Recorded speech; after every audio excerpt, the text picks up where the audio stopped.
देखो यही same question gate में आया हुआ है 2024 में, ठीक है। Vibration one of the most important, छोड़ना अफोर्ड नहीं किया जा सकता, ठीक है, क्योंकि 4 मार्क्स का क्वेश्चन तो हर साल आता है यहाँ से, ठीक है। In a single degree vibrating system, अच्छा थोड़ा सा इसका ओवरव्यू दे दिया जाए डैम्प्ड वाइब्रेशन का, ठीक है।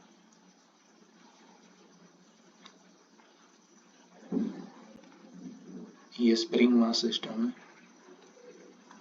ये स्प्रिंग लगा दिया, ये डैशपॉट डैम्पर, ठीक है, मास एम है, ये ऊपर फोर्स लगाएगा एस एक्स, डैम्पर जो फोर्स लगाएगा वो सी टाइम्स वेलोसिटी, ठीक है।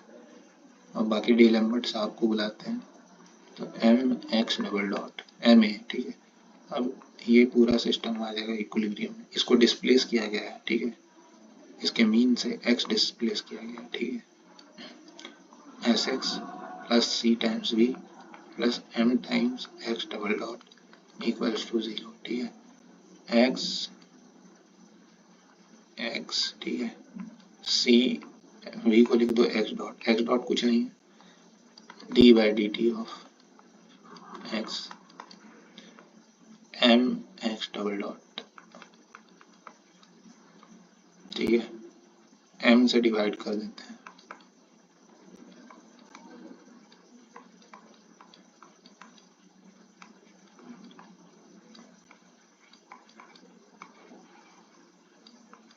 ये आ गया मेरा इक्वेशन, जिसमें ये क्या है, ये नेचुरल फ्रीक्वेंसी है, सॉरी नेचुरल फ्रीक्वेंसी है, ठीक है, उसका स्क्वायर है, उसका रूट भी लेना पड़ेगा, ठीक है। ये तब होता जब ये डैम्पर नहीं लगा रहता, पर डैम्पर के कारण अब नेचुरल फ्रीक्वेंसी नहीं होगा, अब डैम्प फ्रीक्वेंसी आ जाएगा, जिसका फॉर्मूला होता है omega n into 1 minus zeta square, ठीक है। जीटा को ई की मात्रा से लिखते हैं, ठीक है। जीटा क्या होता है, इसको कहते हैं damping factor, that is equals to C upon 2m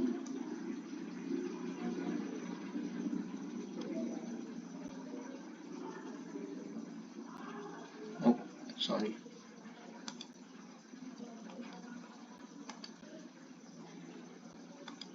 omega है, ये होता है जीटा, ठीक है। अगर जीटा का वैल्यू 1 से ज़्यादा हो तो सिस्टम ओवर डैम्प्ड है, 1 हो सिस्टम क्रिटिकली डैम्प्ड होगा, लेस देन 1 हो अंडर डैम्प्ड होगा। ये देखो ओवर डैम्प मतलब तुरंत अपने मेन पोजीशन पे आ जाएगा, ठीक है। क्रिटिकली डैम्प ये हो गया। अंडर डैम्प का क्या होता है, ये दोनों तो वाइब्रेशन शो नहीं करेंगे, ठीक है, ये दोनों, ठीक है।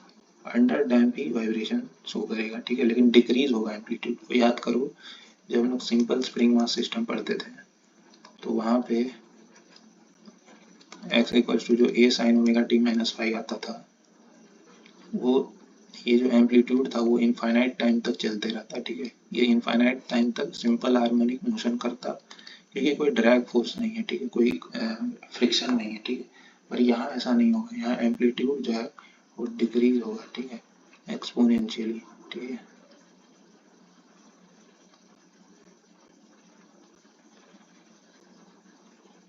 किसमें, अंडर डैम्प्ड में, जहाँ जीटा लेस देन, और साइन फंक्शन इसके अंदर इन्वेलप्ड होगा, ठीक है, ठीक है। ये होता है एक्स नॉट, ये हो जाएगा x1, ये हो जाएगा x2, ये हो जाएगा x3। सक्सेसिव एम्पलीट्यूड का जो रेशियो होता है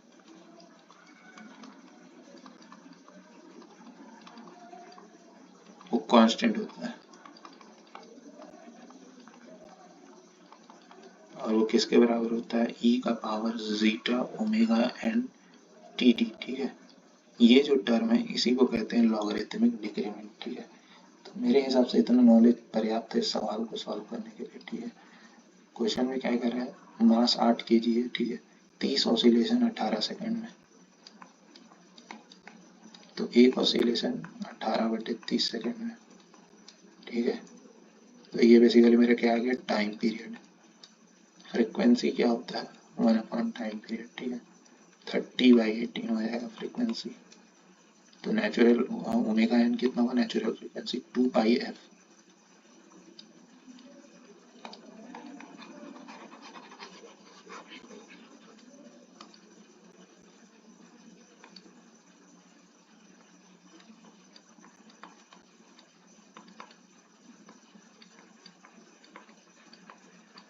ठीक है, नेचुरल फ्रीक्वेंसी आ गया, डैम फ्रीक्वेंसी निकाल लो, लेकिन उसके लिए तो जीटा पता होना चाहिए। अच्छा, एक इंफॉर्मेशन और दे रखा है, amplitude decreases to 0.25 of its initial value after 5 oscillation. अच्छा,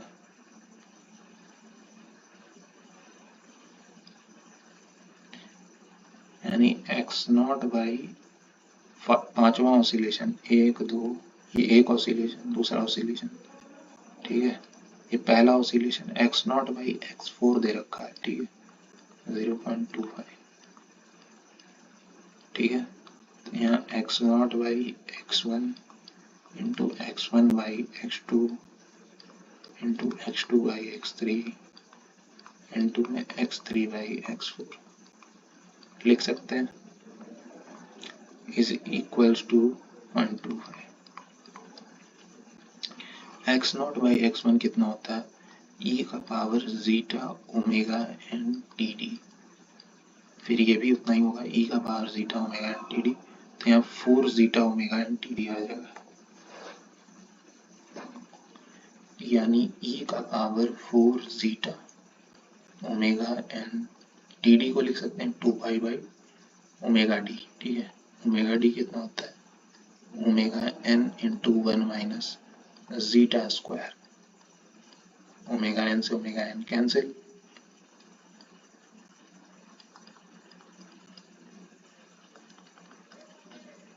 ये हो जाएगा e का power 4 into 2 8 pi zeta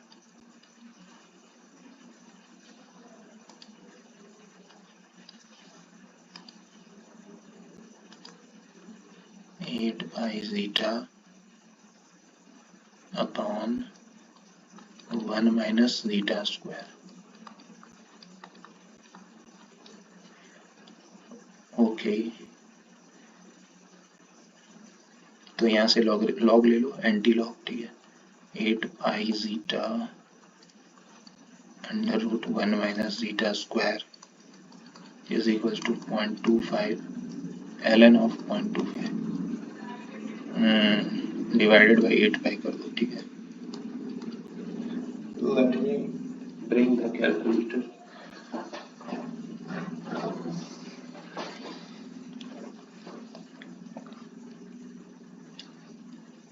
ln 0.25, अभी अरे 1 मिनट,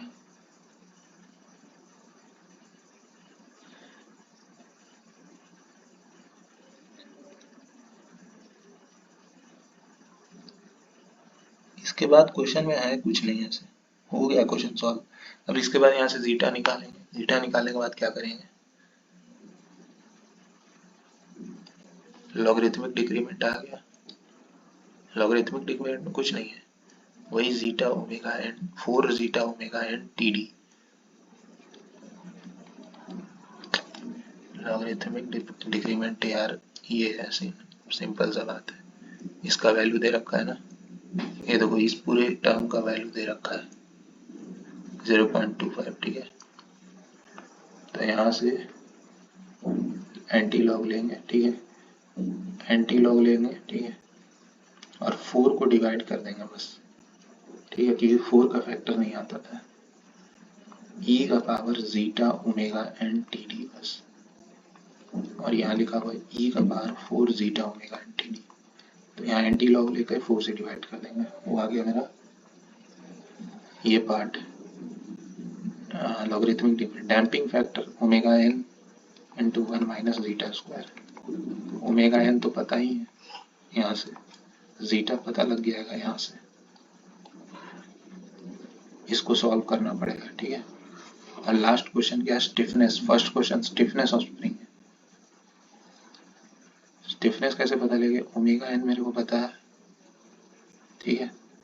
ये क्या होता है, under root s by n, यहाँ से स्टिफनेस पता लग जाएगा, ठीक है।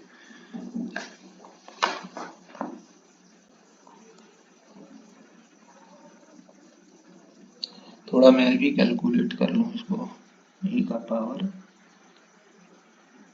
Okay l n 0.25 divided by 8 पाई,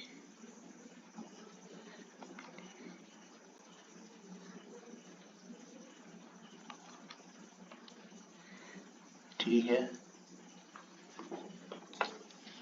यानी जीटा अपॉन में 1 माइनस जीटा स्क्वायर का जो वैल्यू है वो आ रहा है -0.05, ठीक है। एक काम करते हैं, इसको उधर फेंको,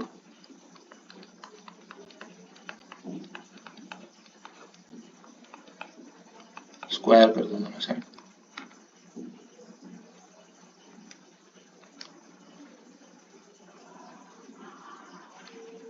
तो 0.05 का स्क्वायर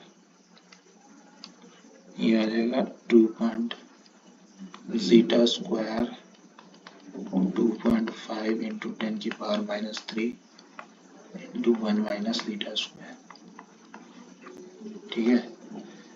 यहाँ से जीटा स्क्वायर 2.5 इंटू 10 की पावर -3 माइनस 2.5 इंटू 10 की पावर -3 जीटा स्क्वायर, यहाँ से प्लस हो जाएगा जीटा स्क्वायर 3.5 इंटू 10 की पावर -3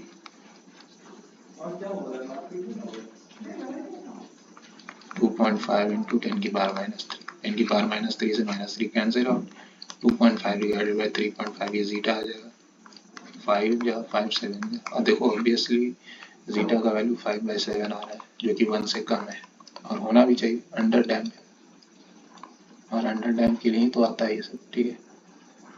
एक बार जीटा निकल गया उसके बाद क्या है, डैम्पिंग फैक्टर निकालना था ना, तो डैम्पिंग फैक्टर निकल जाएगा।